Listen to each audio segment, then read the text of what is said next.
నమస్తే, welcome to the editor analysis. AP రాజకీయాలు రోజుకొక మలుపు.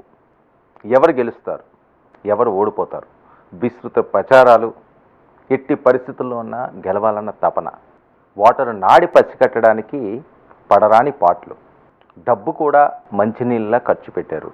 కోట్ల రూపాయలు ఖర్చు అయ్యింది. జగన్మోహన్ రెడ్డి గారు ఈసారి అధికారం చేపట్టకపోతే చాలా ఇబ్బంది పడే పరిస్థితి. కసితో ఉన్నారు పొత్తు పార్టీలు. ఇప్పటికే సవాళ్ళు విసిరారు. రెడ్ బుక్కులు రాసి ఉంచేమన్నారు, పేర్లు కూడా మెన్షన్ చేసి ఉంచేమన్నారు. మేము అధికారంలోకి వస్తే మేము అంత చూస్తామని. అధికారంగా రాకపోతే వైఎస్ఆర్సీపీకి పరిస్థితి ఎలా ఉంటుంది ఊహించడానికే ఆంధ్రప్రదేశ్ రాజకీయాలు అందని విధంగా ఉన్నాయనొచ్చేమో. మరొక వైపు పొత్తు పార్టీ ఓడిపోయినా జగన్మోహన్ రెడ్డి గారు ఆ పార్టీలనే పూర్తిగా కనుమరుగయ్యేలా చేయడానికి కూడా వెనకాడరు అన్నది. పోలింగ్ శాతం విషయానికి వస్తే రికార్డు స్థాయిలో పోలింగ్ అయ్యింది.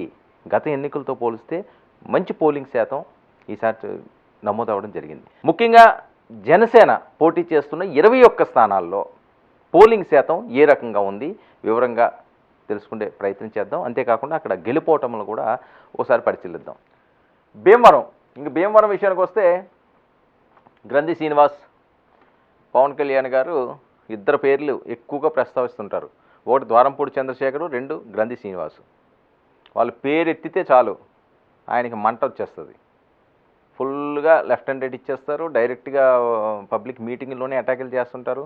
వాళ్ళు ఎంపైర్లు అన్నింటినీ కూడా కూలగొడతానంటారు, బట్టలు ఇప్పించి రోడ్ల మీద పరిగెట్టిస్తామంటారు. చాలా కోపం వీళ్ళ మీద. మరి గ్రంథి శ్రీనివాస్ ఈసారి భీమవరం నుంచి మధ్యలో ఉన్నారు. అయితే పులపర్తి రామాంజనేయులు తెలుగుదేశం పార్టీ నుంచి ఆయన జనసేనలోకి వచ్చి ఇక్కడ అభ్యర్థిగా పోటీ చేస్తున్నారు. ఇక్కడ మరి పోల్ శాతం చూద్దాం. 2019లో 77.4% పోలు కాగా 2024లో 79.35% పోలైంది. అంటే సుమారు 2%. అంతే, 2-3%లోనే చాలా స్థానాలు ఉన్నాయి. మరి పవన్ కళ్యాణ్ 2019లో పోటీ చేసి ఓడిపోయిన స్థానంలో ఈరోజు తెలుగుదేశం పార్టీ అక్కడ అభ్యర్థిగా రామాంజనేయులను పెట్టింది.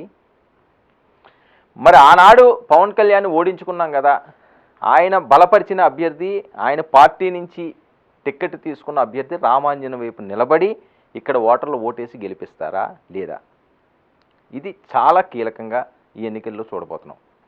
గ్రంథి శ్రీనివాసరావు ఏ రకంగా ఎలక్షన్ చేస్తారో వేరే చెప్పాల్సిన అవసరం లేదు. చాలా స్పీడ్ ఉంటుంది ఆయన.